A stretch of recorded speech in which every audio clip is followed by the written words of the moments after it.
Let's go! What's that? It's gonna be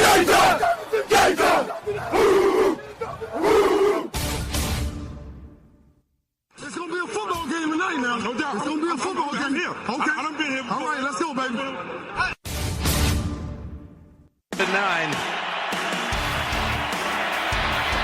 Rushing 4, ball comes out of the hands of Newton. It's on the ground, and it's still on the ground. Picked up by T.J. Ward at the 4-yard line. Vaughn Miller did it again.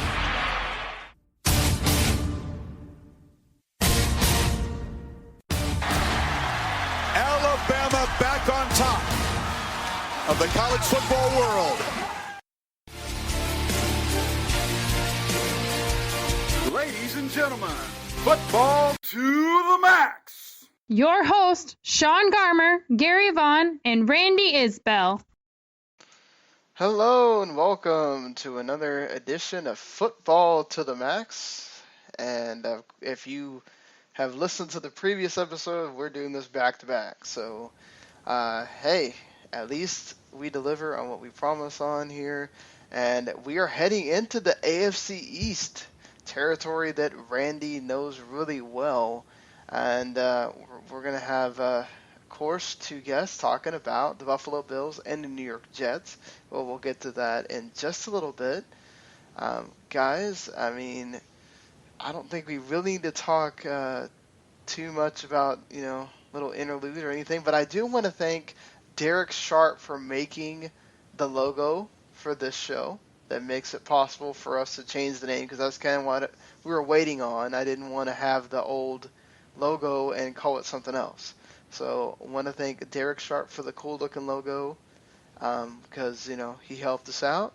And, if you're looking for logos and for your podcast or for whatever else, we can get you in touch with him. He does a pretty good job, and it's not that expensive. So. Yeah, looks nice. Looks really professional, and we really appreciate that. Also, Sean has another podcast on the W2M network called Video Games to the Max now, and that logo is brilliant. I love that one to death. Wanted to I never. He's actually friends with Patrick, who does another show on this network, and he, as soon as he saw it, he was like, "Well, you got to go with that one. You have to go with that." I was like, yeah, I'm going to go with that one because, to be kind of honest, I didn't like the colors of the other one. So, I was like, okay, we're going to go with that.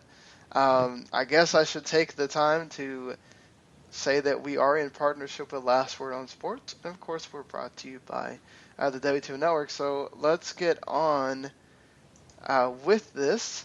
Quite a few things have happened here.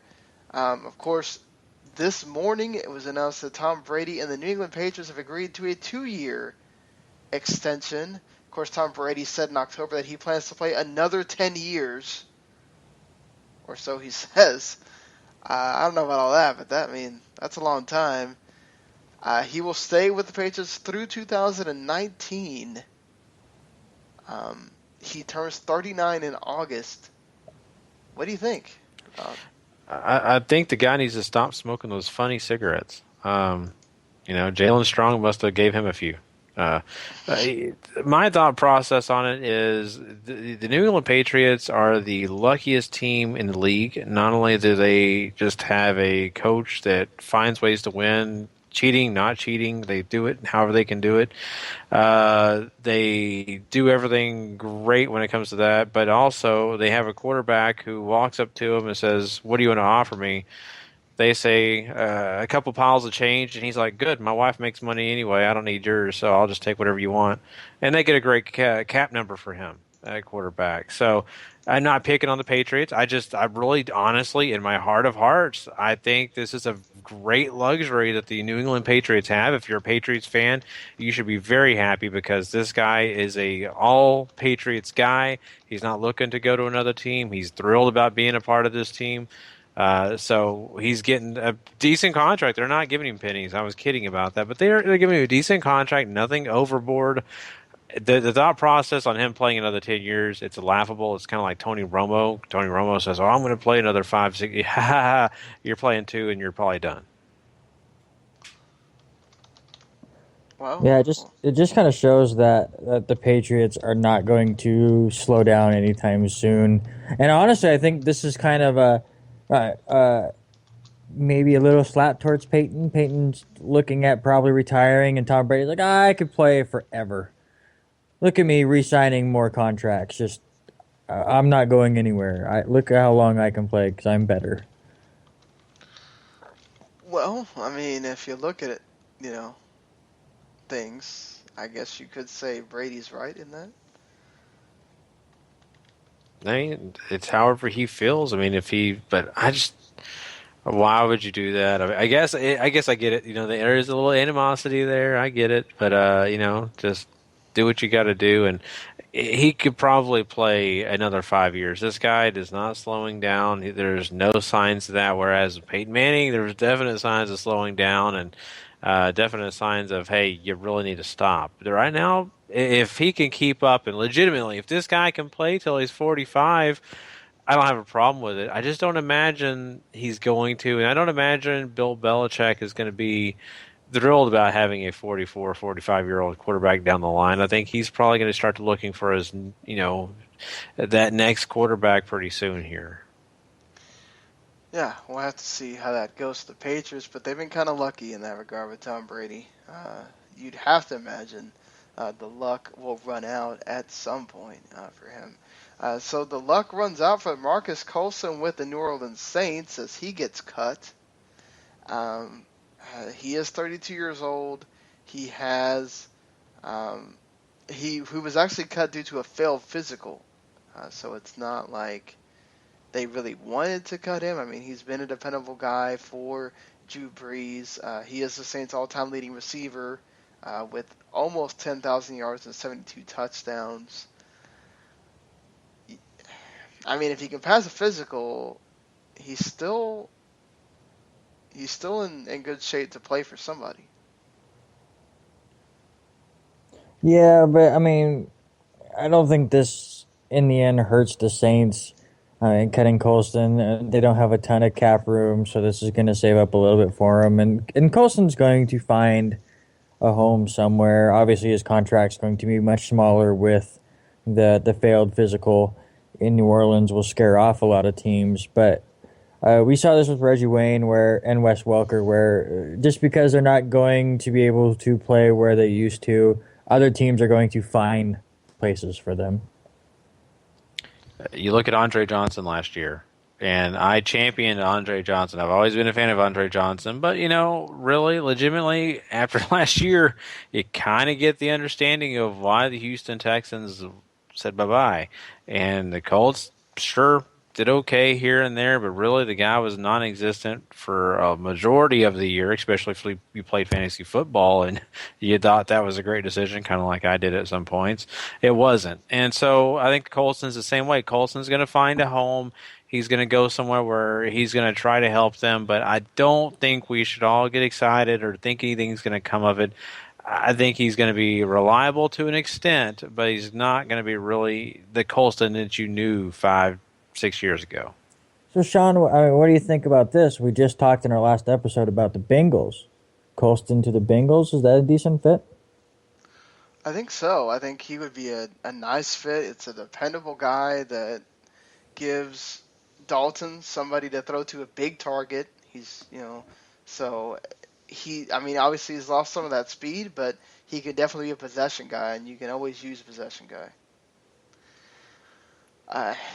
If we look at the other side of the ball for the Saints, which you could argue is their biggest problem, a certain animal son is looking to come into the Saints for an interview. James Laurinaitis, we talked about him last week, how dependable he was, the leading tackler for the Rams, is still a young guy.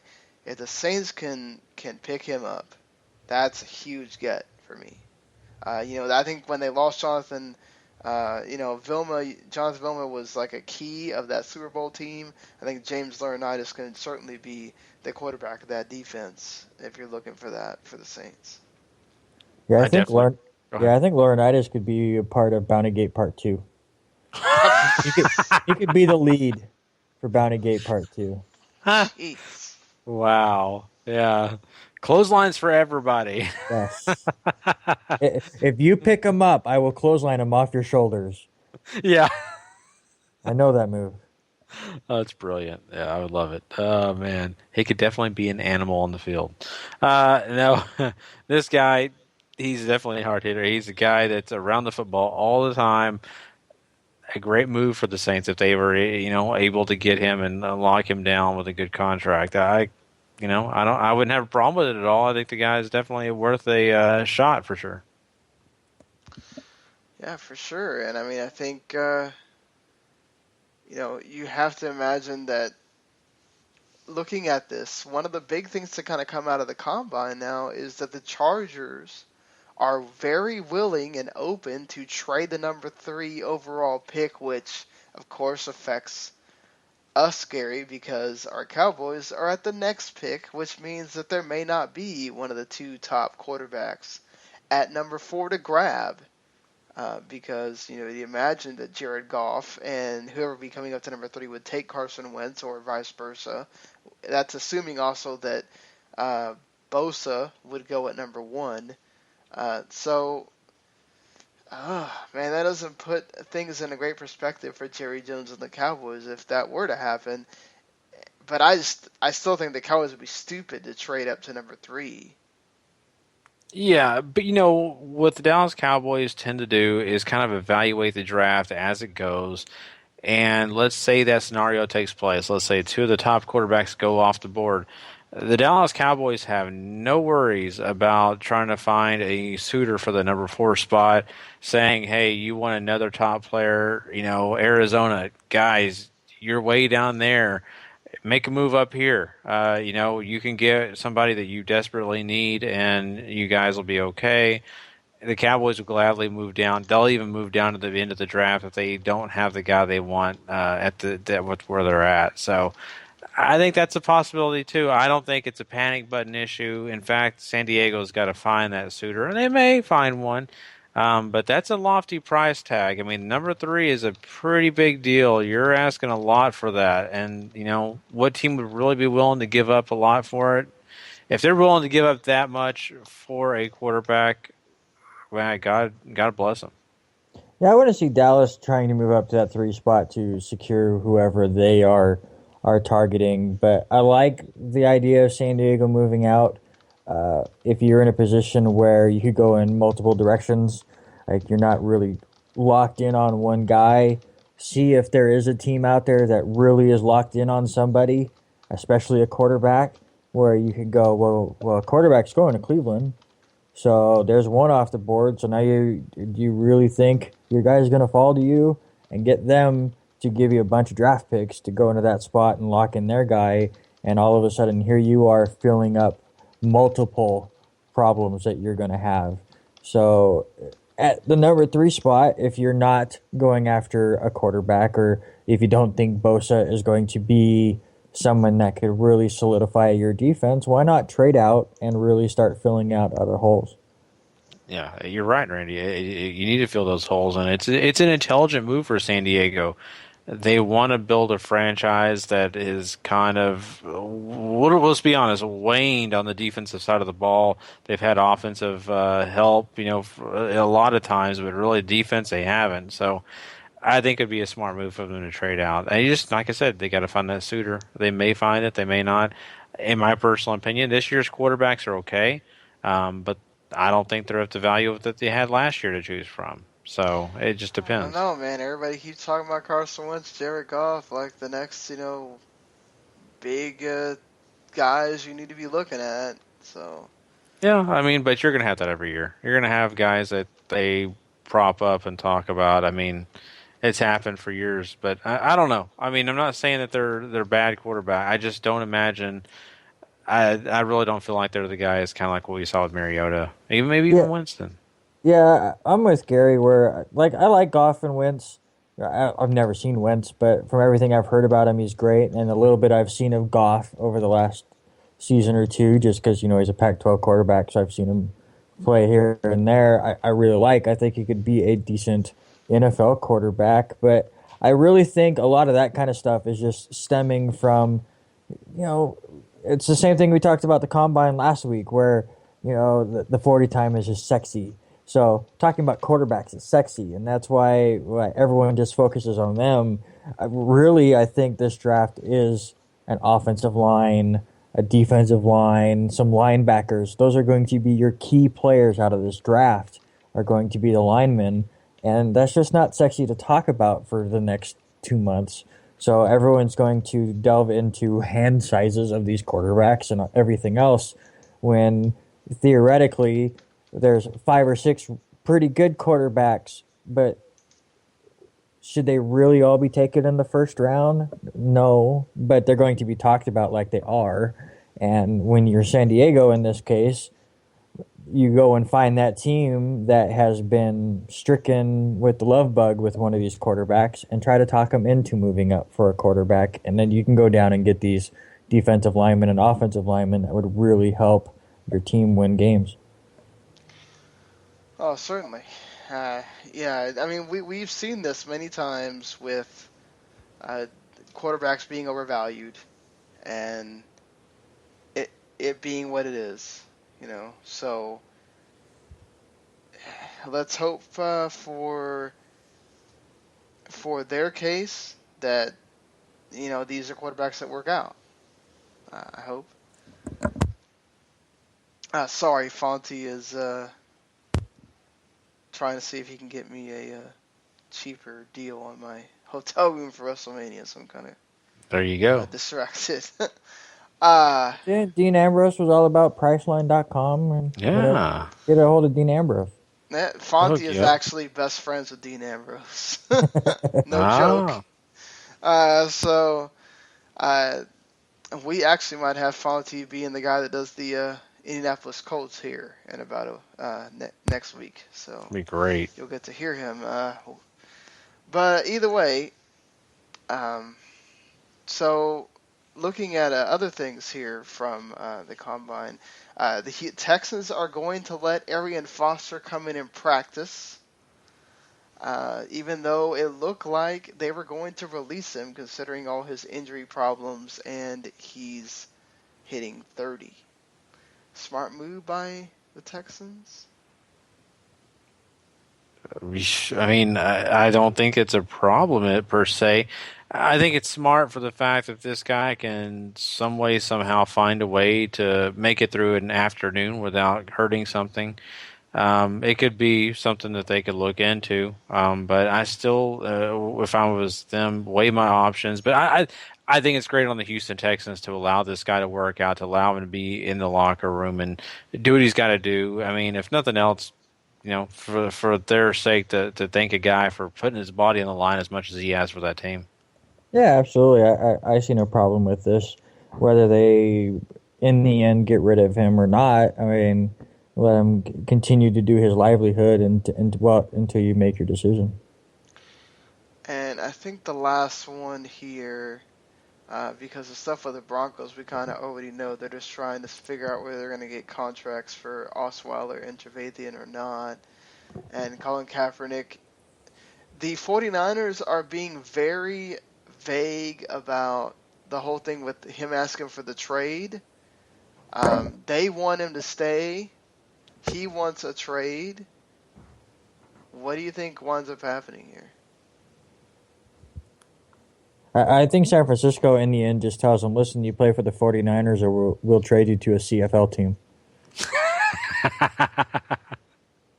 Here we go. Yeah, definitely. Seem to go back.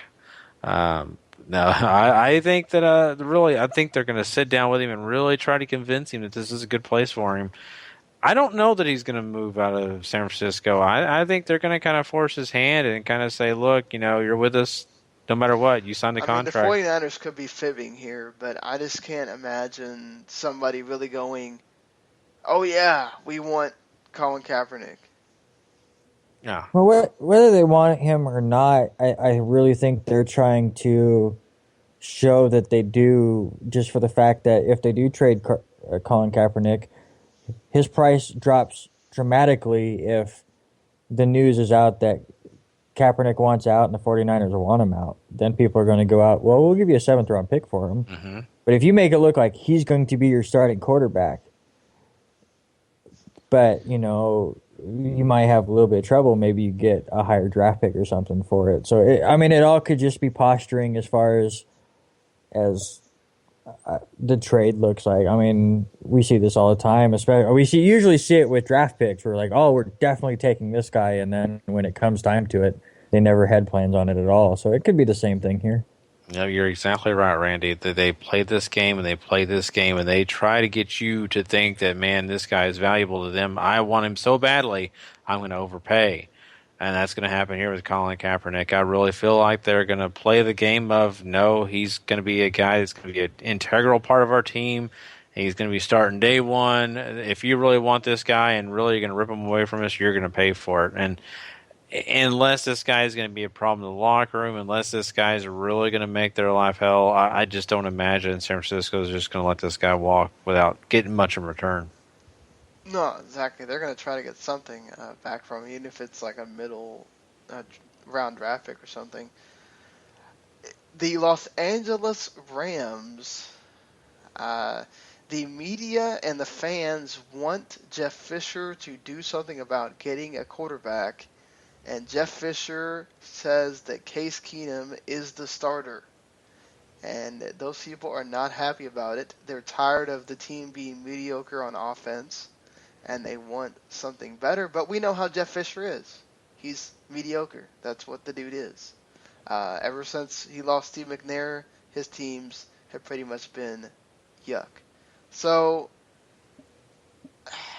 I mean, do you think that maybe something gets in their heads here to possibly do something about having somebody behind Case Keenum that might be better than Case Keenum, or do they really stick with Mr. Keenum? I know you're the biggest fan in the world, Gary, but I mean, you got to. I think Case Keenum is a guy that can step in and possibly win you 1 or 2 games with your starter out, but I don't imagine he's the top guy.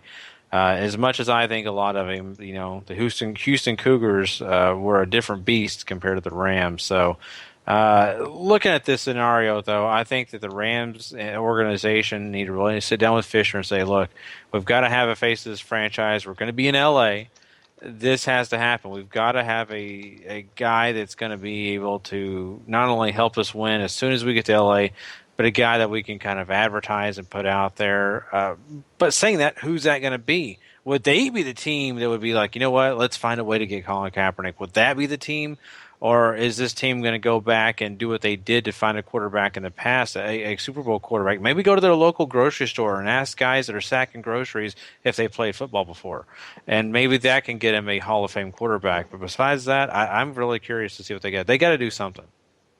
Well, before I give you my opinion on what I think may be a possibility, I got to ask, have either of you guys watched the old show Coach? Yes. I love that show. Like back, I mean, not the first season when he was a college coach, but once he kind of hits the NFL and all of that. Yeah, the Orlando Breakers.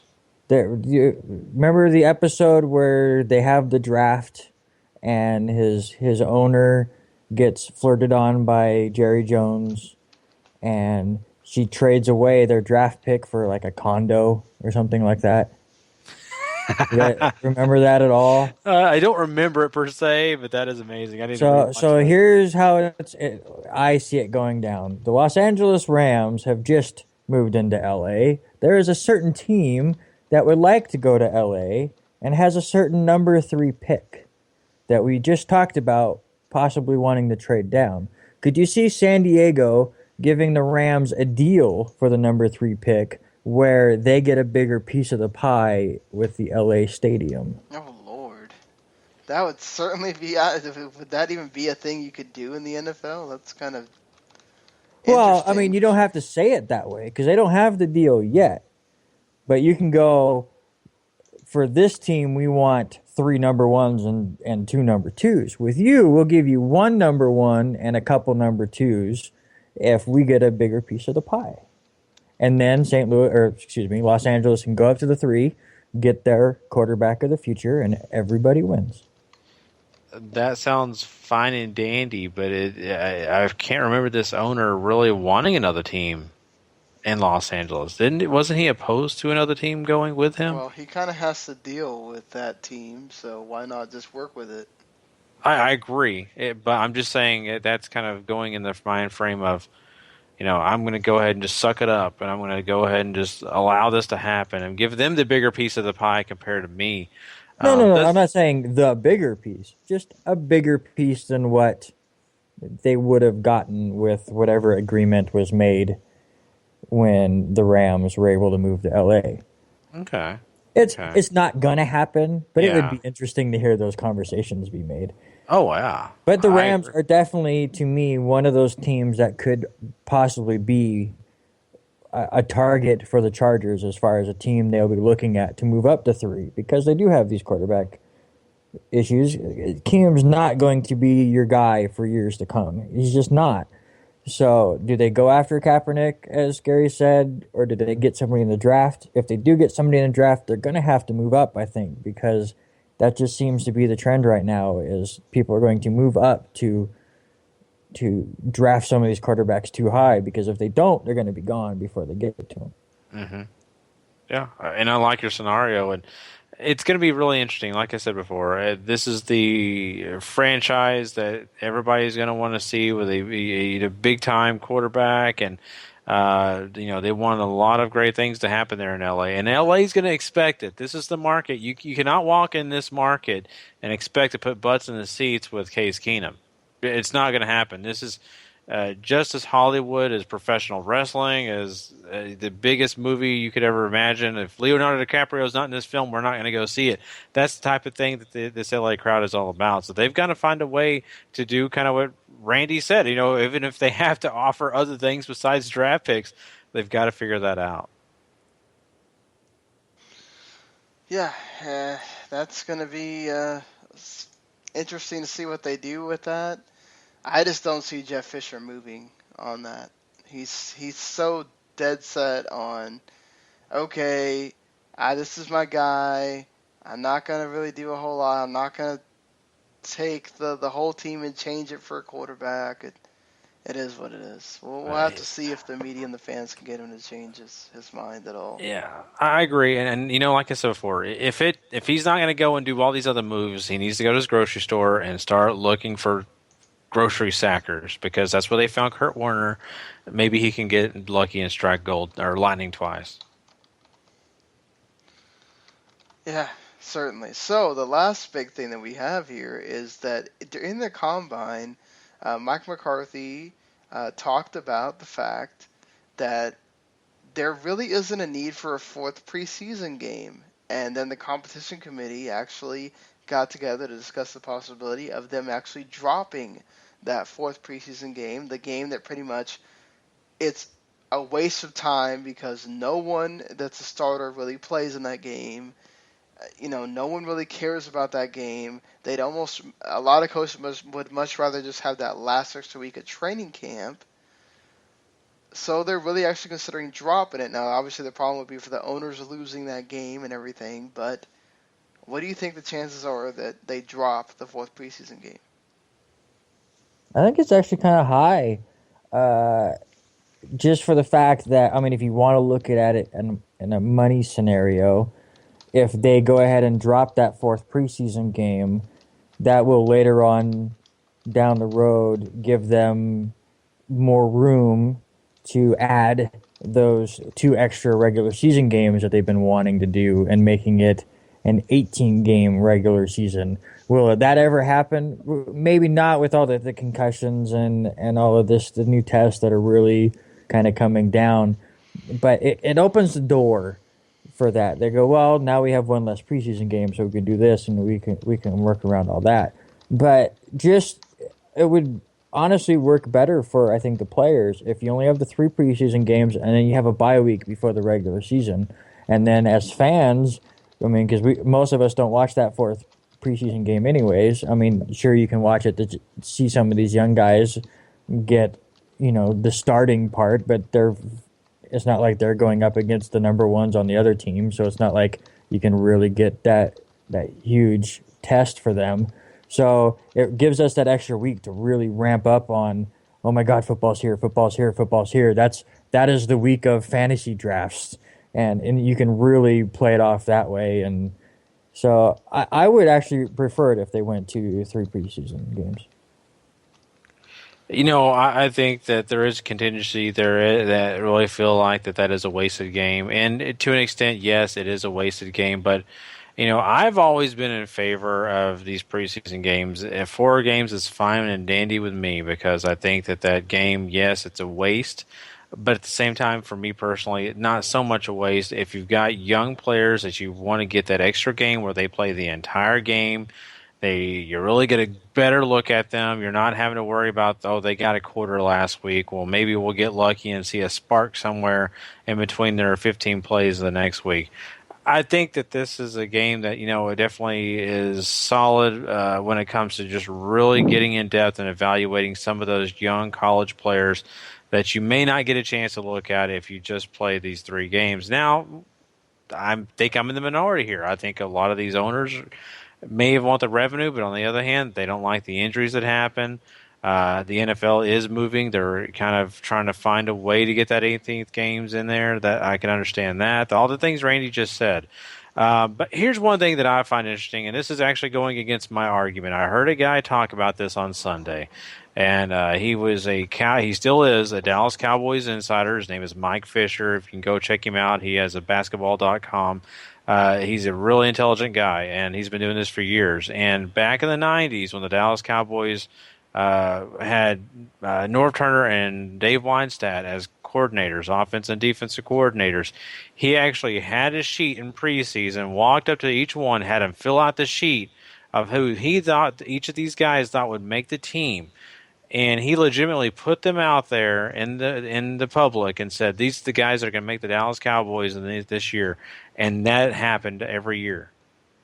And his point was you don't need these extra preseason games because these coaches kind of already have an idea who they want. They don't really go by these preseason games all the time. They're just there for extra fodder. Really, they're there for other teams. It wasn't about the Dallas Cowboys with these extra preseason games. It was letting the Raiders know, hey, this is who we have. You may want to go pick them up when we release them. Things like that. So there's some arguments here. I can understand both sides, but for me personally, I'm totally cool with the 4 games.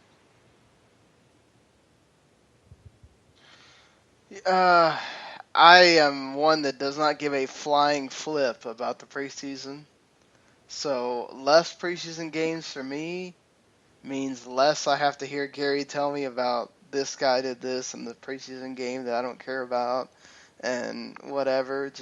I think I'm probably going to pay attention more to the preseason because, we're doing this podcast, obviously. But,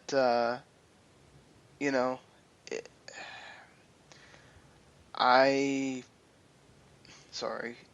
Fonty just gave me this huge-ass list of hotels. He works for Quality Inn, so it's part of that Choice Hotels thing, and it's like a zillion of them. Oh, wow. So, I mean, it is what it is with the preseason games. I know there's some people that enjoy them. That's fine. It's good for evaluation of the players and everything, but I think less games is better for the teams and better for the coaches.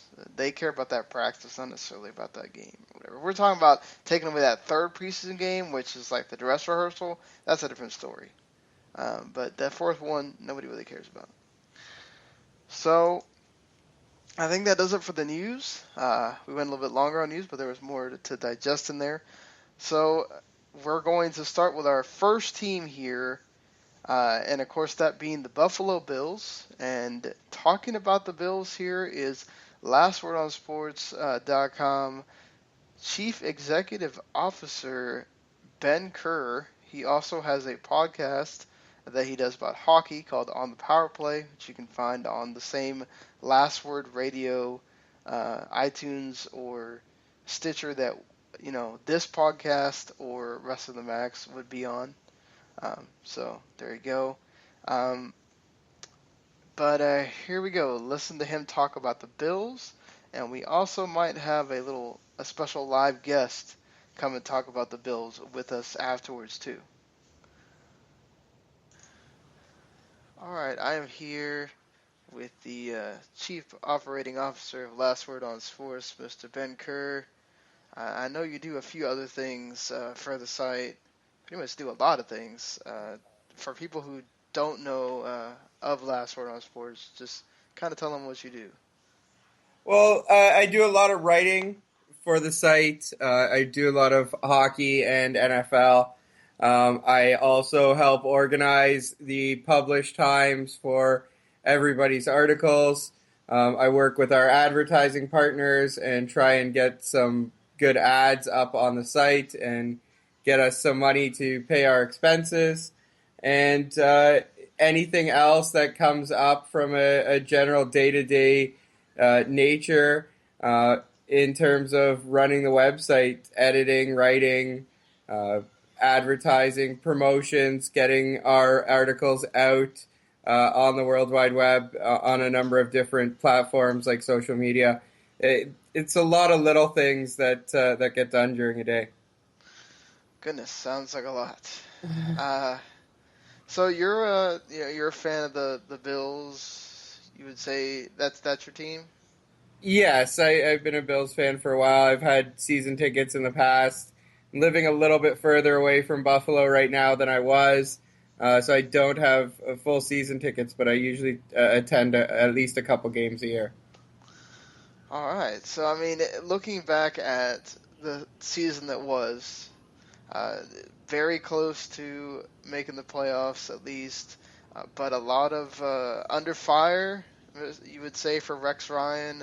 Lots of complaints about his defense from players, and the offense was kind of a revelation with Tyrod Taylor and everything. What do you think when you look back at the season, what do you think about 2015? Well, the first thing that comes up is Tyrod Taylor. The Bills have had such problems at quarterback for so long that it's nice to have a full season, have a Pro Bowl season from a quarterback, and look at Tyrod Taylor as the guy who is going to lead this franchise. Now, they need to get a deal done with him this offseason because he's only got 1 year left on his contract, and he deserves probably a hefty raise as a number one quarterback. But it's nice to have some of those questions answered. On the negative side, the Bills were expected to have a very good defense. They had an outstanding defense in 2014. Rex Ryan was coming in. There weren't a lot of changes in terms of personnel. Kiko Alonso was traded, but he wasn't part of that 2014 defense anyway, as he tore his ACL in training camp. So there wasn't a lot of changes on the defense, and it was disappointing to see them just unable to stop a number of teams in the passing game and unable to get the kind of pressure that they were getting with Jim Schwartz as the defensive coordinator. So that was disappointing. And on top of that, to be the most penalized team in the league and just a lot of really stupid penalties made many Bills fans question Rex Ryan. Now I'm willing to give him another season, and the team is as well, but I think he's on a very short leash given the results this year. Well, I mean, supposedly Ryan did everything he could to try to stop the. How much of that is on Ryan and how much of that is on the players when you're talking about all those penalties? Well, I think there are certain penalties that come down to coaching, and there are certain penalties that don't. False starts and penalties that are a matter of poor discipline, such as taking hits after the play, roughing the passer, roughing illegal contact and things that just unnecessary roughness. Those are the kind of penalties I put on coaching for not instilling the proper discipline in the team, and false starts and offsides for not coaching these guys to be able to line up correctly and to execute things properly. Those are things that need to be drilled every day from day one of training camp through practice all through the season. Then you've got your penalties like holding, penalties like defensive pass interference, things like that. Those I see as more on the players than on the coaching. So, looking ahead to the offseason, I mean, one of the things that, you've had already Mario Williams released. He had spouted off at the mouth about not wanting to be there. And then LaShawn McCoy gets into his little dust-up. I mean, and not starting off well for the team as far as is there worry about LaShawn McCoy at all, or are they just thinking it's going to just slap on the wrist and that's it? Well, I think the LaShawn McCoy thing is interesting. As well as being the COO at Last Word on Sports, I also work as a lawyer in my regular time. And this is kind of a weird case from the outside. The police are pushing really hard for charges to be laid on LaShawn McCoy. You have the police union chiefs making statements in the press. You have the officers making statements. You have a number of people on the police side making statements that he should be charged. And then we hear that the prosecutor doesn't want to charge him, doesn't feel that they have enough evidence, feels that he's going to make a claim of self-defense and that the police officers were drunk, they were off duty at the time, that they were drunk and they heavily contributed to the fight. And so I don't know where that's going, and even if there are no charges, I don't know, knowing Roger Goodell's history, that he doesn't try a suspension anyway. So I think the Bills have to be a little bit concerned, and it looks like a question mark at this point. But what the final verdict on this, we may not know. And we may not even know, given when charges might be laid and when a suspension might take place. This might even be a 2017 type suspension rather than 2016 if we look at things that have happened, such as Pittsburgh with Le'Veon Bell, where he got caught in 2014 and pled for his marijuana charges then and didn't get suspended till the start of last season in 2015. If it's anything similar, we could be looking at a year down the road by the time McCoy gets suspended. So what do you make of Mario Williams just kind of dressing down that Rex Ryan defense, saying is it just he didn't feel like he was a fit, or is there something to that? I think he isn't a fit. I watched Mario Williams in both Jim Schwartz's defense and in Rex Ryan's defense, and he looks lost in a 3-4. In a 4-3, he can be a dominating pass rusher off the end. But he just looked lost in Rex's defense. Now, he says he wants to come back. He says he's willing to take less money to come back. And that seems very different from the comments that you referenced, which were in the last, I think, after the last game of the season or after the second last game of the season, where he said he wasn't a fit, where he didn't like the defense, where he didn't like playing for Rex Ryan and those kind of things. So I don't know what to make of those comments. I think there's no chance in my mind that the Bills are going to bring him back even at less money. I think they have such a cap crunch and so many free agents to sign, and the fact that he's not really a fit, that I think Williams will be out of Buffalo.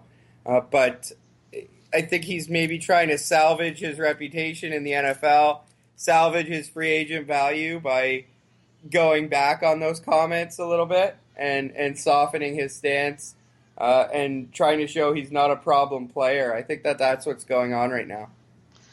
Fair enough. He probably should. With sometimes that can cause issues when you're trying to ask for money. You're a problem player. So looking at the offseason, going into the draft, we're in the combine, going into this draft. What do you think are your big needs for this offseason, whether free agency or in the draft? What do you think those are? Well, the Bills' huge need is that offensive line. You have your center, who's pretty good, in Eric Wood. You've got a right guard who's young and learning in John Miller. Right tackle was a disaster last year. They've tried about 3 or 4 guys there. None of them were very good. So that's a big issue. The left side of the offensive line was very good last year with Cordy Glenn and Richie Incognito. However, both are free agents coming up on March 15th. So you have some real needs on the offensive line. You're only set at 2 positions right now, which are, like I said, center and right guard. And you need to re-sign your left guard, re-sign your young left tackle, talented player just coming off his rookie contract, and you need to figure out what you're going to do at right tackle because the answers you had last year just didn't make a lot of sense. So now that you've got a quarterback who's worth protecting, you're going to want to put those guys in front of him out there. They've got talent at skill positions. I think everyone can acknowledge that Sammy Watkins is an up-and-coming receiver, that LaShawn McCoy, as long as he's not suspended, is a good back.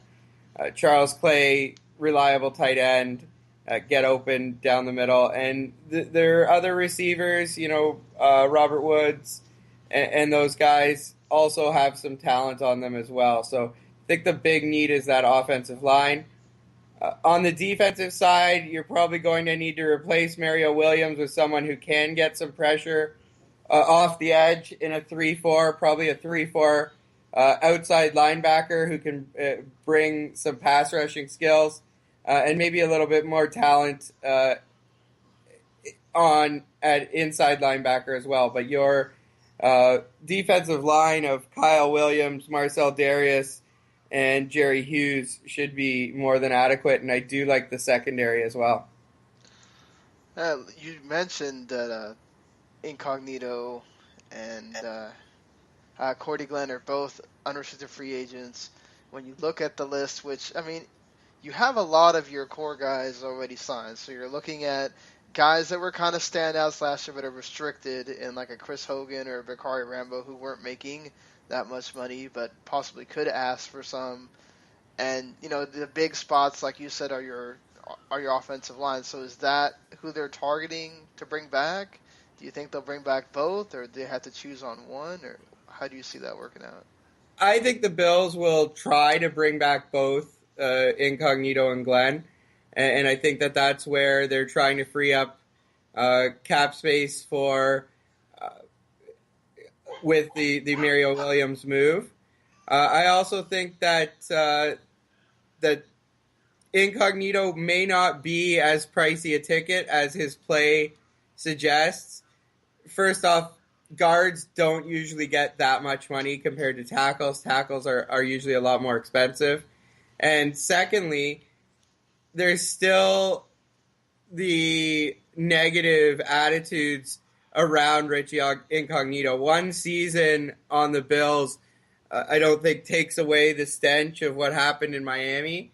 And so I think he may be someone who has a limited market out there in terms of teams that would actually be willing to sign him. I don't think, he may have graded out as the best guard on Pro Football Focus last year, and that's true. But normally if the best at something becomes available, well, all 32 teams are looking at him. I don't think all 32 teams will be looking to bring in a Richie Incognito, knowing his character issues in the past, and that limited market may keep his price a little bit lower and a little bit more friendly to the Bills. So what would you say? You said offensive line. Is there any player that you've kind of looked at relative to the position where the Bills are at in the draft that you're saying, I think we can kind of get this guy, or is this somebody I'd really like to see them take? I haven't really analyzed the draft board yet. I think the Bills will go for a linebacker in the first round with the 20th pick. I think if we look at the MO of Doug Whaley over the years, offensive line has never been a position that he's gone with in the first round. And or that the Bills have gone with in the first round, even when he was an assistant GM. They seem to look at guys like Cordy Glenn in the second round. John Miller started immediately for the team and had a good season. He was a third-round pick. So I think that their first rounder will likely be a rush linebacker / defensive end type player to replace Mario Williams. I don't think that they're going to go offensive line in the first round, but that's just typically knowing Doug Whaley's MO, and that he believes he can get and has gotten quality starting linemen in the second and third rounds. So when you look at once you're heading into training camp and everything, and you say, okay, this offseason was a success because this, and this happened. I think the three things that the Bills need to do in this offseason: get a contract for Tyrod Taylor, make sure he's locked up long term. Secondly, build that offensive line around him and to protect him and to run the ball effectively like they want to do in Greg Roman's offense. And third, to find a pass rusher at linebacker in the 3-4. All right, Ben, well, thank you so much for helping us out and for doing the interview with us today. No problem. We'll be doing one and closer after the draft, looking at all the teams again, so I'm sure that we'll have you back on then. Hopefully you have a good night, sir. You too as well, and everyone out there in the audience have a good night as well. Well, I appreciate that he even told the audience good night. That's nice. Nobody else thinks about that. But with us here is Mr. Harry Broadhurst. He is also a Buffalo Bills fan. I know you didn't get to hear what Ben had to say, so I'm going to let Gary and Randy, who did kind of get to hear some of what he had to say. What did you guys think? I kind of thought he hit on a lot of things. I mean, obviously the offensive line was a problem. Obviously you got to replace Mario Williams if he doesn't come back, which... that is what it is. Antonio Cromartie is apparently going to meet with the Bills to kind of help on the secondary front. I mean, so what do you think? I agree with some of his points here. I think, those three components that he mentioned here at the end of the interview makes sense. I mean, if you really like Tyrod Taylor that much, and which, coming from a Bills fan, you may really, and I'll, later we'll hear what Harry has to say about Tyrod, but, I think if you really feel like this guy is definitely your franchise, you do extend him and give him a good contract. Offensive line is important. We all, talked about it in the last podcast. All 32 teams are wanting the best of the best, so they're going to find a way to hopefully shore up the two guys that have been a really help for them the past 2 years, Richie Incognito being one of those guys. And also, we're talking about pass rush. Everybody's looking for pass rush. So that's the thing here. It's interesting that, that's kind of what everybody's looking for here. But, the Buffalo, I think they're a few pieces away from being good, and I think that's kind of what he was kind of pointing to. I like the fact that he kept bringing up just the mental mistakes that happened to Buffalo that really hindered them becoming a threat last season, and there's not much you can do personnel-wise that really would fix that instantly. And it is kind of funny that now Rex Ryan is talking to Cromartie about maybe bringing him on the team, because as a Jets fan, I want him to go to Buffalo because I know that if Cromartie goes to Buffalo, that the penalty numbers are actually going to go up. Oh, man. So, I mean, good interview. I really like the interview, but like I said before, I mean, you bring up the fact that here, I just think it's interesting. I really do. I think that Buffalo, once again, the penalties, the different just mental mistakes really kept them from being the team that I really had championed them to be earlier in this season. Yeah, and then, you got McCoy with his situation and the whole, the police want to charge him, but the prosecutor doesn't think that they have enough evidence, and that's really interesting as far as on that front. And I think it's funny that Mario Williams wants to come back, even though he kept moaning and groaning about how he didn't like the defense, Seems really weird. But Harry, I mean, what do you think about what your team needs and who they should try to keep? As far as the whole Mario Williams situation goes, with the switch over from the 4-3 to the 3-4 under Rex Ryan, Williams becomes kind of superfluous because we have three other strong defensive linemen that can play the three roles that we need, that can get a decent pass rush in without having to give Mario the kind of money that Mario is going to want. Now, as a fan of the man himself and as somebody that's gotten to enjoy his work in Buffalo over the years, I'd love to see Mario stay a Bill, but I don't think it's going to happen. Do you want to know the two scariest words in the world to this Bills fan? Tom Brady. Rob Ryan. You should be terrified. You should be terrified. Yes. Let's call it what it is. New Orleans defense, when Ryan was down there these last couple seasons, has been nothing short of hot garbage. And the fact of the matter is that Rex has a reputation as a defensive coach. Unfortunately, he's much more likely to cede the defense over to his brother than he would have been to a guy like Greg Williams, who we should have kept in the first place. It greatly concerns me over the fact that the Bills are going to hand over their defense to Rob Ryan. Is there any chance we could pick a new defensive coordinator in the first round of the draft? I bet that'd be nice. Isn't he technically an assistant? Yeah, I think I don't even think he's a defensive coordinator. I think he is an assistant coach. But given his history of running defenses, Rex is probably going to turn over the Bills' defense to him, and it's going to be the biggest mistake that Rex can make. All he has to do is pull "I'm your brother" card and maybe even send me a couple of pictures of some women's feet, and he's in. Oh man, I'm gonna go with this again. That or find him a new shade of buffalo blue in order to fill in his tattoo. There you go. Anywho, as far as the offensive line goes, I will be the first person to say that I was incredibly skeptical when we signed Richie Incognito. That being said, Incognito had arguably the best season of his career. If he can keep his personal problems in check, he could definitely be a stalwart of this line for years to come. That's if they are able to re-sign him. But, I think, like Ben points out, because he has the personal problems, I don't think he's going to be able to go out there and ask for a lot of money. There's going to be teams looking at him, obviously, but how much of that baggage is still around or still going to precede him when those teams look at him? So that's going to be an issue, and it might help the Bills in being able to get him back and being able to keep him in a system where it helped him out. They're already going to franchise Glenn, so you don't have to worry about him going anywhere.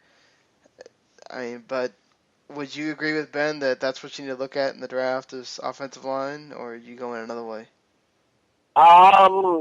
Depending on where we're looking in free agency, I would like to get more help in our secondary. Because I honestly feel like the secondary is the only real weak aspect of the Bills' defense right now. And I know I heard the rumor about Antonio Cromartie going to Buffalo, and the thing about that would be hey, at least this year he could be on the team that kept the Jets out of the playoffs rather than being out of them himself. Hi, Randy. Hey, you can bring that up all you want, but, you get Cromartie and the Jets win that game because they would have just kept throwing it up and get defensive holding, and we would have moved down the field on that last drive and won. But that and Cromartie doesn't know what an interception is. But yes. So looking at it that way, I think Harry. Just what is other than. I think the other two guys that I was kind of looking at that are they were key pieces. They're restricted and they weren't making a whole lot of money, but I think both of them did enough in Chris Hogan and Bakari Rambo to kind of maybe ask for some, but I can't imagine they're going to ask for a whole lot that the Bills wouldn't try to match. What do you think? Here's the thing, though. This is a very receiver-heavy draft. I don't know that Hogan has any kind of bargaining here. Because I would not be surprised if Buffalo was able to get him to see them grab somebody like Corey Coleman out of Baylor.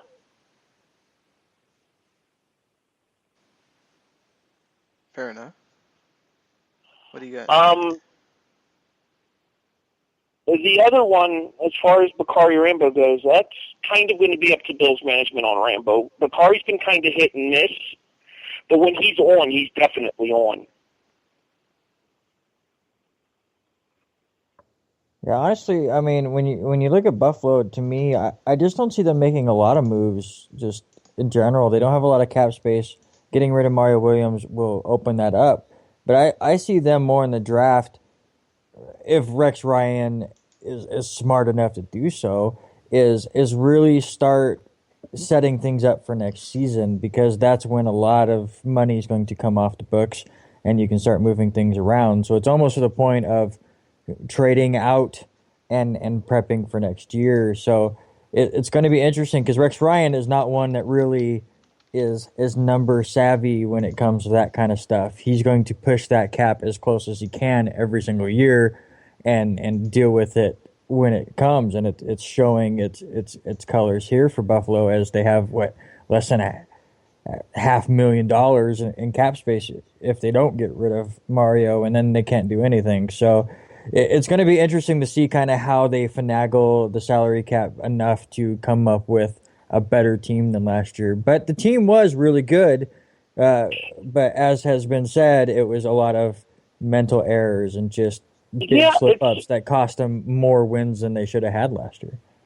Oh, no, and I agree with you on that one, Randy, and the fact that the Bills shot themselves in the foot on multiple occasions. There were several games that were close that Buffalo was still in that we lost due to the fact that we couldn't stop making stupid defensive mistakes and committing penalties. Another thing, too, for Buffalo is we actually do have a relatively good core of young talent. They're still waiting to come up, though. You look at our running back position and you question LaShawn McCoy. I think Carlos Williams showed superstar potential last year. And I say this as somebody who was incredibly skeptical of Buffalo drafting him. Yeah, I agree. And I like Carlos Williams. I think he's a back that could definitely really help them in the future. And if LaShawn McCoy became expendable or he suspended or something on those lines, he's a guy you could probably depend on. And in addition to that, we have Charles Clay at tight end as well, who we got from Miami last year. But in the limited playing time that he got, Nick O'Leary showed flashes of brilliance as well. Yeah, very true. So I mean, there are still talented position players that are on the depth chart for Buffalo. It's just a case of finding ways to get them more involved in the system there. I will say this much. I was incredibly skeptical of the Bills' decision to cut Fred Jackson after deciding that Carlos Williams was going to be the guy in Buffalo. In hindsight, regardless of the fact that Jackson was kind of the heart and soul of the team, it was the right decision in the long term. And it pains me to say this because I was a huge fan of Fred Jackson. I probably liked him more than I liked C.J. Spiller. As far as Charles Clay goes, I'd say Clay performed admirably enough for Bills fans not to really miss Scott Chandler. That being said, I don't know that Clay is going to be the guy in Buffalo because O'Leary has more of a blocking background than Clay does. And with a guy like Tyrod Taylor who likes to run, a blocking tight end such as an O'Leary would be beneficial to have in your starting lineup.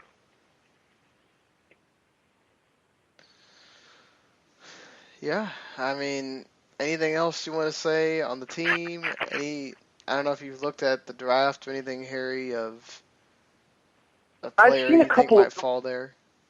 I've seen a couple of the mocks. The original mock that I saw for Kuiper had us taking a linebacker Alabama, who then immediately decided to come back for his senior season. Apparently disappointed that now Kuiper had him going to Buffalo. Screw you, Kuiper. That being said, I think offensive line is a priority. I wouldn't be surprised to see us pick up a couple more people for the defense. I'd like to get a kick. I'd like to get an actual full-blown kick returner, so that way we're not almost sacrificing Leotis McKelvin, and he can stay healthy and have a season to perform in the secondary because he's actually one of the better safeties in the league. But all in all, I would say the one word to describe the 2015 Buffalo Bills season was disappointment. That being said, I'm casually optimistic heading into 2016 because I feel like the talent is there if we can get rid of the mental mistakes that plagued us throughout 2015. Yeah, and I'm optimistic for your Bills, Harry. I really am. I'll be even more optimistic if they get a chance to play the Jets in the Crayon Bowl again this year. So, those color rush jerseys, man, was that a beautiful game.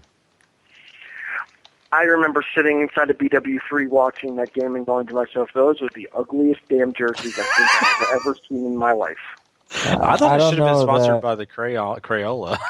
I think the only thing worse than or Christmas tree. That's the Christmas tree bowl was bad, but the condiments bowl, what was it? The Rams and the Buccaneers or something. That topped the Jets and Bills game. I think. Yeah.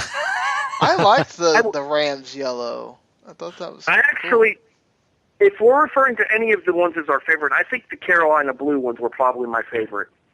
Those are cool, but the Cowboys white was just kind of dumb. That is terrible. Oh. Don't even want to talk about that. But, yeah, so like I said, casual optimism. Haven't had a chance to look at the schedule for this year. I'm interested. I'm hoping to attend my first game this year in Ralph Wilson Stadium. I have tentative plans to go up there when the Bills play the Steelers.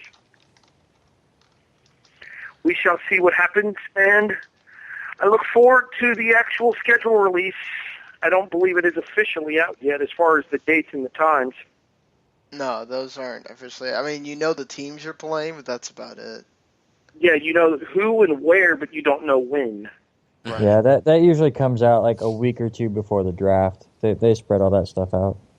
Yeah, it's so that you can have events, I'm looking forward to seeing how the schedule pans out and finding out when we're playing where, so that way we know how much traveling we're going to be doing and everything like that. Right.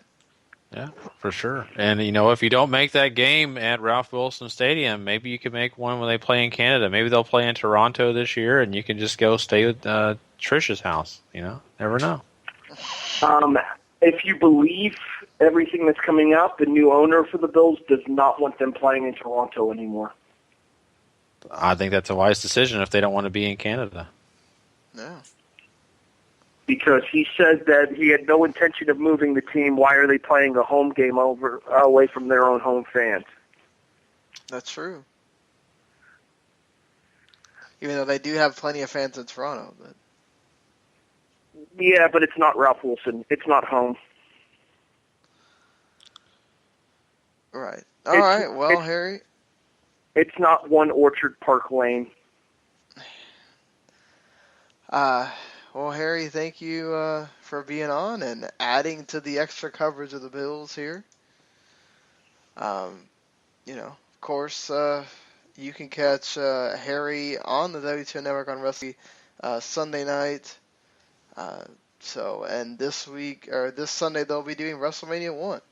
So, a show that I have never seen before, actually, so I'm looking forward to covering this one. It's a rarity that we cover shows that I've never seen, but this is going to be one, so I'm looking forward to it. All right, guys, enjoy the rest of your show. Thanks for having me on. Yeah. Later, Harry. Harry. All right, thank you, sir. Thank you. Sorry, I'm kind of distracted. But all right. I think we kind of covered that one in a doozy here.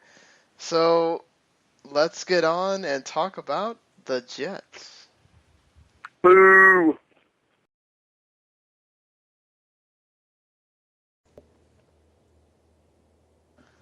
All right. Well, I'm here with the Jets fan that I told you all about. Why not introduce yourself here? Well, I just want to say I'm a huge fan of the show. I listen to it every week. Well, thank you. Always appreciate that. So, I'm sorry to have to bring this up. I know as a Jets fan, this probably hurts, but the Jets were very, very close to making the playoffs. If it wasn't for, a certain loss to a rival at the end. And, the season kind of, after making this big old run, you just barely don't make it. But you would still consider it a good season, right? Or are you disappointed? Welcome to the life of a Jets fan, where here we are preseason just talking about how 8-8, maybe 9-7. We're talking about that's an improvement from the last few years, and that's the step forward that we want. And now, because of the way things fell out, we go, what is it, 10-6, 11-5, and we're upset because we didn't make the playoffs. So I mean, the Jets will always find a way to disappoint you.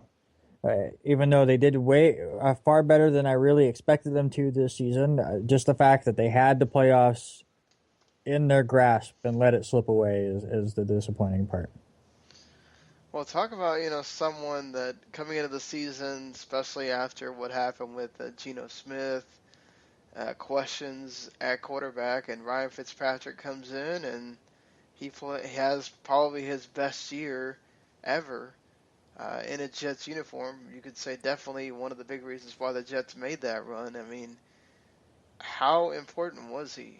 And are you worried about him being an unrestricted free agent now? He was extremely important. I mean, Fitzpatrick is never going to be a kind of quarterback that lights up the stat sheet. He's not a sexy quarterback, but he makes smart decisions all across. I mean, he's a Harvard grad, so he knows what he's doing. And he was really able to use the weapons that are around him and really make it worth his while and make the right decisions, not force the ball like we have seen Geno Smith do many times. I'm still in the small minority that really felt like Geno Smith with the Brandon Marshall, Eric Decker combination would also have had his best year this year, if not getting punched in the face.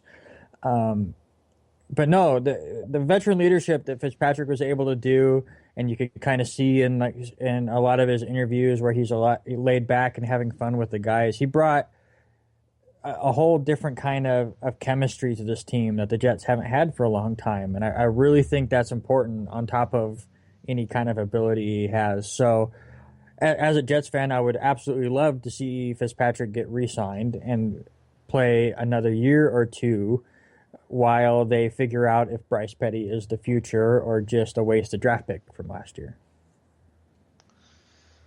Well, we know that the big deal about the Jets was the defense. They let Antonio Cromartie go mainly because he was going to be a huge cap hit. Looking at now this offseason that's approaching, you'd say that he leaves a pretty big hole, right? A slight hole. But I think the hole that he left as far as salary cap concerns, I mean, $8 million was going to be taken off the cap if he stayed around, is more significant. So I absolutely like the decision of getting rid of him. I mean, you still have Revis, you still have Skrine. I would not be surprised to see the Jets draft one or two cornerbacks in the draft and add the depth that way. Because now you have the veteran leadership, now you need to bring in the young guard. And you're going to see that not only with the cornerbacks, but you're going to see that with the offensive line too. So getting rid of Cromartie really kind of opens the door not only to hopefully re-sign Fitzpatrick, but to fill in a few pieces here and there to turn a 10-6 team into a Super Bowl contender. Well, the Jets did go ahead and franchise tag Muhammad Wilkerson earlier today. Do you feel like that was the best use of the tag? Yeah, absolutely. I mean, you look at all the free agents, and that was the one you're going to. You're not going to franchise tag Fitzpatrick. And, I mean, other than Wilkerson, maybe a Calvin Pace, but I couldn't see it. Wilkerson is a huge deal as far as our defensive line goes. That's the one thing that the Jets have looking forward over the next few years is that defensive line could be great for seasons with Leonard Wilkerson and Richardson. So keeping Wilkerson along with those two is so big that you could not allow him to test the free agent waters because there's no way they'd be able to keep him the moment he touched free agency because he would be one of the main guys out there. Oh yeah, for sure. People would be going nuts trying to get him. But you have a few players that I think people are going to certainly want to go after. And so you're probably gonna. We'll talk about that in a little bit here. You're probably gonna have to lose some of them. There's no way they can re-sign all of them. Yeah. When you're looking at your off-season needs, what are some of the biggest ones? Obviously, it looks like you're gonna have to either pick one of these running backs to retain or just draft one. Or maybe do you even think about like maybe moving up to the draft to get one of the stalwarts and start all over? Yeah, I'm kind of in that boat. Maybe not move up, just kind of wait and see kind of how the draft is going and move up. I've heard some inklings you never know how the draft's going to go, and players rise and fall all the time. We're in that point where one day a player is going to be said he's going to be a top 5 pick, and then he says something wrong, and all of a sudden he's in the 3rd round.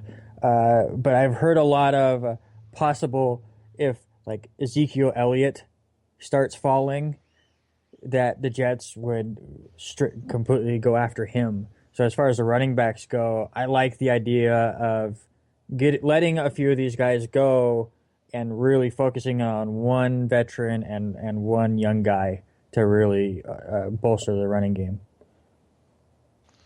So if you had to choose, you think they can bring Chris Ivory back, or is somebody going to go after him and maybe overpay for him? As much as I love Chris Ivory, especially at the beginning of this season, he was the offense. He was such a key role.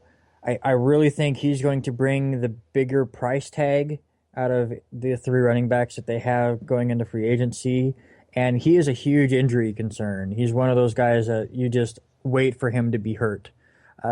He played almost all of last season, but it was about week 7 or 8 where he started having hamstring issues, and you could definitely tell the effect as he was hitting the hole much slower. It really was hampering him. He fought through it as much as he could, but you could definitely tell it kind of slowed him down. So I would actually let Chris Ivory go, and I would keep Bilal Powell. Bilal Powell not only is a very good running back, he showed that in the second half of the year, but he's great out of the backfield as a dump off for Fitzpatrick or whoever is going to be quarterbacking the team. He allows you to do 2 different things, as well as he's a decent blocker as well.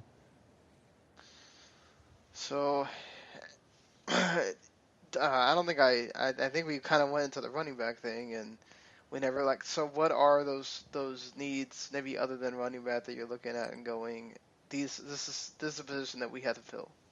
The main need to me is the outside linebacker position, or the linebacker position in general, because again, you have Revis and Skrine as your main 2 cornerbacks now. Go out and get some young guys there. Your secondary is pretty good. Your defensive line is stout, but now you need a couple of outside rushers that are going to fill those holes that your defensive line can create, cause more havoc on the defense. That's been a Jets thing for a long time through Rex Ryan and beyond him is creating the pressure and letting the secondary do the rest of the work. So I think that's going to be their main goal. And then after that, it's just a lot of filling in gaps. It's a lot of, the offensive line is still great for the Jets, but they're getting older. So it's that time to get some young guard in there. So then the transition's a little bit easier.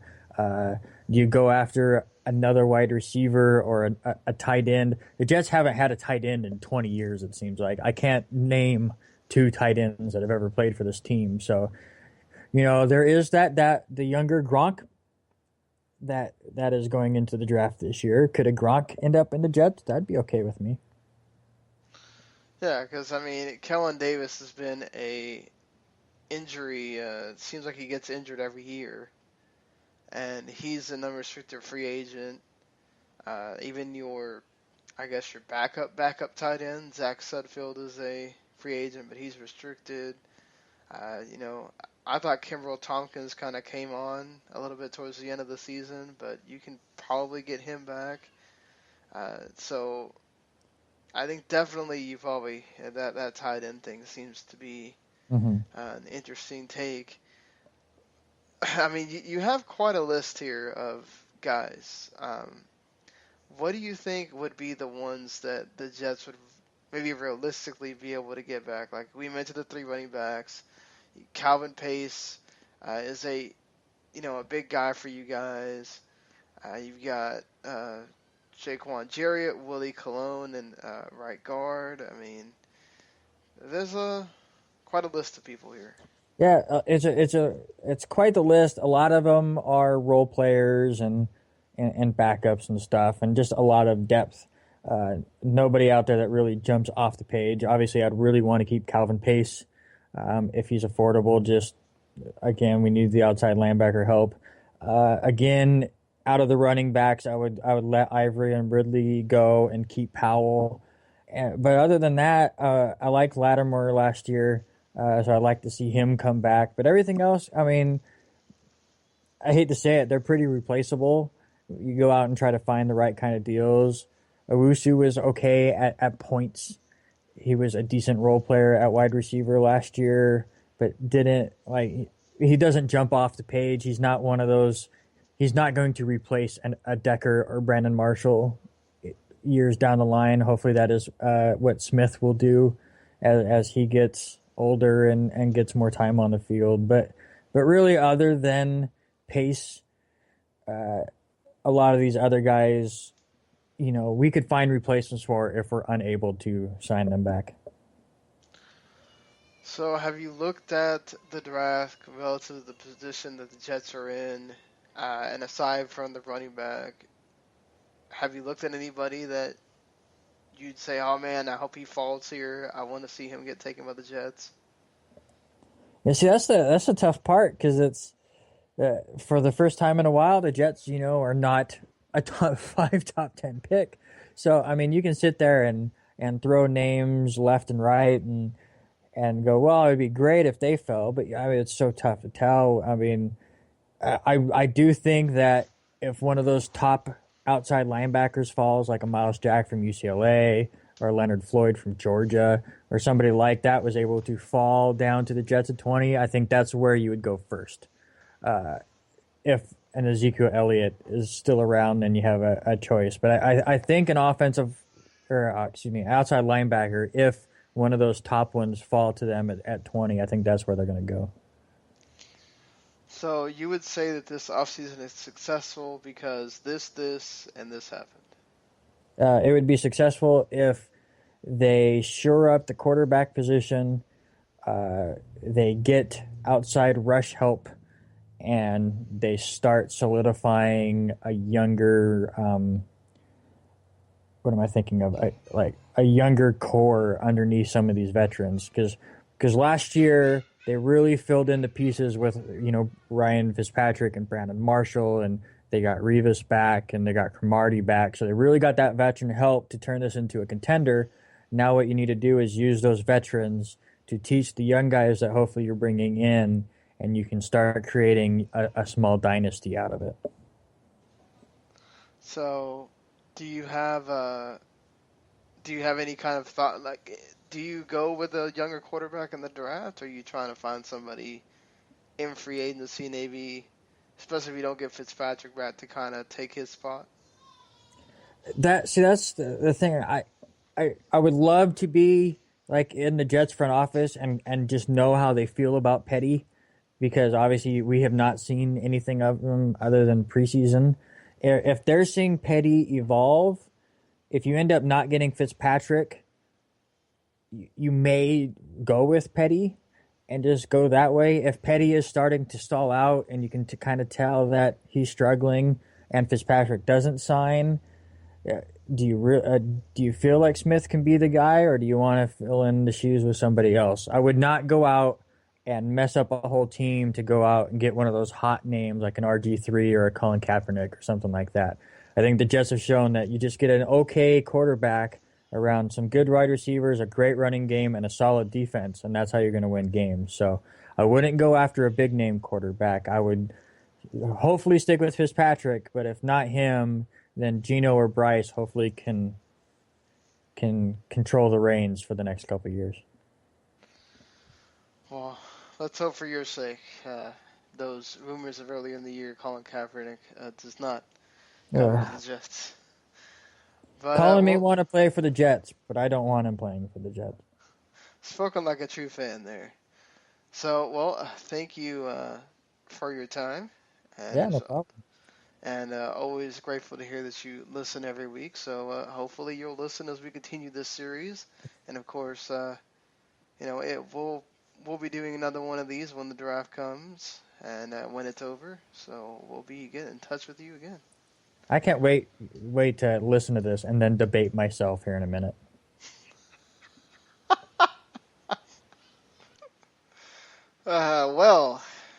There was somebody that we hear all the time, I think. Wow, Sean, I am this guy. I'm sorry, Randy, but you may be getting replaced pretty soon. That guy was amazing. Yeah, I'm very worried about my spot right now. You should be. That guy was on top of his game. How did you feel about that, Gary? We try to keep it. I loved it. You got me there. I was like really excited about hearing somebody that Randy was going to be thrilled about talking to. I was just kind of thinking, man, Randy's going to have fun tonight. Now it's Randy. Okay. It's good. Hey, he knows his team. We got a quality Jets guy. Hey, doesn't hurt. I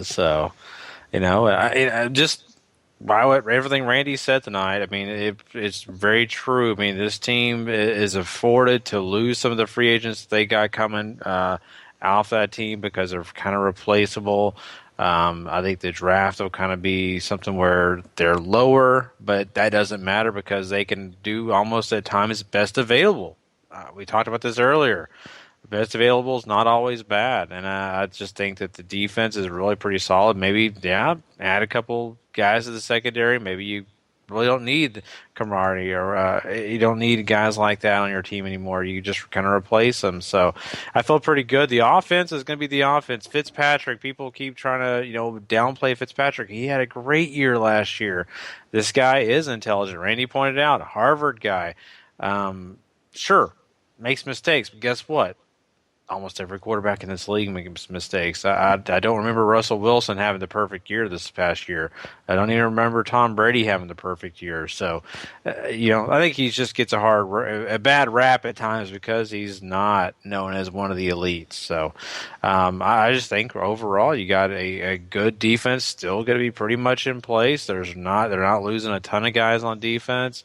Offense is primarily going to be the same. You may miss Chris Ivory a little bit, but really, you pointed out, Randy, they could put somebody else in that spot. Ivory's a little older now. He's got some injuries going on. You may replace him with someone younger who's going to play all 16 games. And all of that, Powell's doing his job. Powell's able to go in there and take up the slack for Ivory and do the job. So I'm pretty solid on the team, and I think that, Randy pointed out a lot of good things.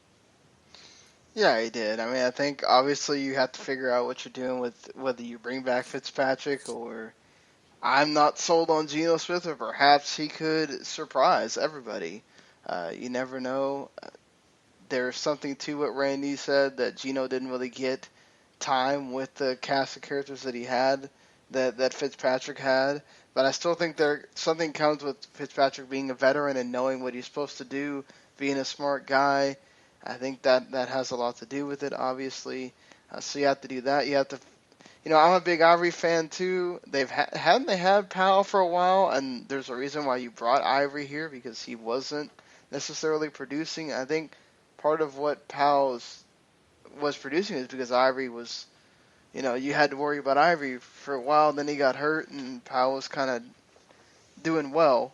I think Powell worked a lot better when they'd use him in the passing game and stuff like that than necessarily the running game, which is great to be versatile. It's not a bad thing at all. I think the good thing about the Jets is they really molded their team in the way that you want a team to be molded. Your defensive and offensive line first, and then everything else kind of falls into place. It's taken them a few years, but they've got that there. If Revis can still be sort of Revis Island for at least one more year, I think you're kind of okay there too. But you got to look at is Skrine developed enough to be that second corner? and be able to transition from being in the slot a lot like he was in the previous season, because that's a transition that you have to make. It's defending a different guy. So, that's something that you have to look at. But I think overall, the Jets are kind of stacked at this point. And the guys that you're worried about, like a Calvin Pace, you do worry about that a little bit, but you can find somebody. And if not, you go look at the draft and you say, okay, I'm going to go get a linebacker at 20, like I think Randy said. So it's interesting what the Jets can do, but they certainly don't have to do a whole lot to make their team better. Yeah, Anything I agree. you want to say there, Randy, before we... Yeah, the one thing I will say just real fast is just the fact that, like, I still really like Calvin Pace to come back, but I didn't realize how old Calvin Pace was. Like, I thought he was early 30s. I just looked it up as I was listening to my interview, and he's 35 years old. So, he doesn't have a lot of time left, but it adds that veteran leadership. And I was looking at Bilal Powell's stats as you were talking about him, Sean, and actually he had more receptions, or he had more receiving yards, than he had rushing yards last year. So, yeah, he is very much more of a receiving threat out of the backfield than he has been a straight-up runner. But he's still averaging 4 yards a carry in his career. He's still pretty young. So I still could see Bilal Powell being your workhorse if they decide to lean on him and then get a younger running back behind him. Certainly. But, I think we pretty much covered everything here. We went a little bit over what we normally like to do, but, Harry's fault. Harry likes Stupid to talk. Bills fan. So, WTO Network, go subscribe to that if you're a fan of, listening to us. Hopefully if you like wrestling, you're listening to that Wrestle the Max podcast. If you like video games, between Randy and I and Mark and Wes, we have you covered. Between the current video game stuff with Video Games to the Max, which will debut its first official episode under that name, hopefully later tomorrow or maybe Wednesday. We're so late when we're doing this. I don't know, and I got to work a morning shift in a couple hours. And, of course, Randy, you're having a new episode today too, right? Yeah, actually our 1 year anniversary episode will go up today. And it's pretty fitting that we have our 1 year anniversary, and one of the games that we were both supposed to play, we never really got around to. So we had to apologize about not really getting the time into Star Fox like we hoped to. But we do really go in depth. Wes talks about Wild Arms, which is a PlayStation RPG, and I delve into another Super Nintendo RPG in the form of Super Mario RPG, which I will still say is better than Earthbound. It is better than Earthbound. If Wes disagrees with you there, I'm going to have to go on your side there. Super Mario RPG, one of the best RPGs ever made. But we'll have to, that's another podcast for another day. And other than that, just rate and review on iTunes, whichever way you listen, whether it's to the network, whether it's YouTube, whether it's iTunes, Stitcher, this podcast by itself. Let us know what you like about the podcast. If you've been enjoying this series, it's going to continue, obviously, with the Dolphins and Patriots on the Thursday night, Friday morning edition of the show, and then we'll round out the AFC with the AFC South. So, and then we'll be heading into, Gary and I's territory with the NFC. Yeah, there you go. Really quick before we get out of here, I want Randy one more time to kind of plug what he's going to be doing this Thursday, just in case someone did not get a chance to listen to the other podcast we laid down not too long ago. Give them the information, if you don't mind, Randy. Yeah, just real fast, 24-hour gaming marathon on Twitch TV/backlog-busting. Wes and I are going to be hosting an event where we try to raise money for the Spokane Children's Hospital in Spokane, Washington, and through the Extra Life Foundation. So if you're into video games or not, go ahead and check out our Twitch and donate and try to there's a Sacred Heart Hospital in Spokane, Washington. I got that mixed, but we're just trying to raise some money for a good cause and have a really fun time doing it. So definitely check out twitch.tv/backlog busting. Starts Thursday night at 5 p.m. Pacific time. If you need more information, definitely check out backlogbusting.com, or the Backlog Busting Project's Facebook page has information as well. Yeah, great. A great event. This is going to be great. I hope everybody goes and checks it out. It's worth your time and money to do this, and it's going to be exciting. And I'm really happy for those guys and everything you are doing, Randy. Also, to let everybody know, we appreciate our partnership with LastWordOnSports.com. Great guys over there. Appreciate that partnership, as well as part of the W2M network here. So, that's about it. And again, thanks to Ben for helping us out with the Bills. No thanks to Harry. Jeez. The rivalry is renewed. Oh, here it goes. Here it goes. All right. Well, until Friday, where we're doing Dolphins and Patriots, we will see you later.